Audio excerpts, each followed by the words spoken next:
ఖబర్దార్ రాజ్యాంగ వ్యతిరేకులారా, ఖబర్దార్ రాజ్యాంగ వ్యతిరేకులారా, కొనసాగిద్దాం బాబాసాహెబ్ అంబేద్కర్ ఆలోచన విధానాన్ని.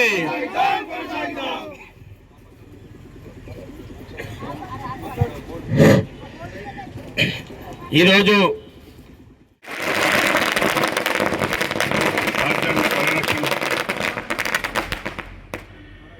రాజ్యాంగ పరిరక్షణ యాత్ర భాగంగా సోదరుడు పిల్లి సుధాకర్, అలాగే జాతీయ మాలమానాడు వన్నె బాబురావు, సోదరుడు అశోక్ పురుషోత్తం మరియు వారి యొక్క కార్యవర్గ సభ్యులకు, అలాగే మరియు రామచందర్, పాపారావు, మిగతా భాస్కర్ అందరికీ స్వాగతం సుస్వాగతం. సోదరులారా, తప్పనిసరిగా భారత రాజ్యాంగం ఇచ్చిన ఈ యొక్క పరిరక్షణ హక్కును కాపాడవలసిన బాధ్యత మన పైన అందరిపైన ఉన్నది.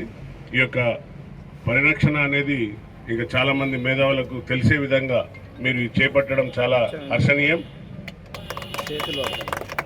ఒకడేమో అంబేద్కర్ భవనాలు, అంబేద్కర్ స్టాచ్యూ స్కూల్లో కొడతా అంటాడు 400 మెజార్టీ రాగానే. ఇంకొకడేమో మొత్తానికి రాజ్యాంగాన్ని మారుస్తా అంటాడు. ఇంకోడేమో అసలు ఈ యొక్క రిజర్వేషన్ ఎత్తేస్తామంటారు. అరే విధవల్లారా, మీకు ఇచ్చింది హక్కు అందరికి ఇచ్చాడు. బాబాసాహెబ్ అనే గొప్ప మహానుభావుడు అందరికి ఇచ్చాడు. దళిత బిడ్డలకే కాదు, ఒక దళిత బిడ్డకే సంబంధించిన వ్యక్తి కాదు అతను ఒక శక్తి.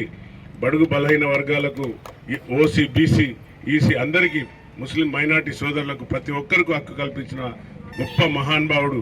ప్రపంచ దేశాలు ఆయనను కొనియాడుతుంటే ఇక్కడనేమో ఇంకా ఇక్కడ ఉన్న ఏదైతే ఈ యొక్క దుర్మార్గమైన మోడీ ప్రభుత్వం వారు చేపట్టే పనులు, వారు చేసే విధి విధానాలు మనవాదాన్ని తినొచ్చి బలవంతంగా మన పైన రుద్దే ప్రయత్నం చేస్తున్నారు. కాబట్టి ఈ మనవాదాన్ని కానీ మనం ఎదుర్కోకుంటే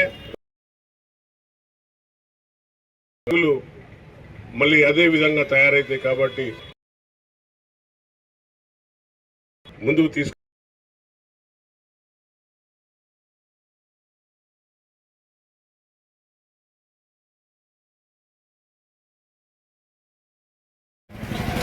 బుల్లెట్ కంటే ఆయుధాల కంటే గొప్ప ఇచ్చిన ఆయుధమే ఓటు. కాబట్టి ఆ ఓటుతోని తగిన బుద్ధి చెప్తామని హెచ్చరిస్తూ మనకి స్వాగతం.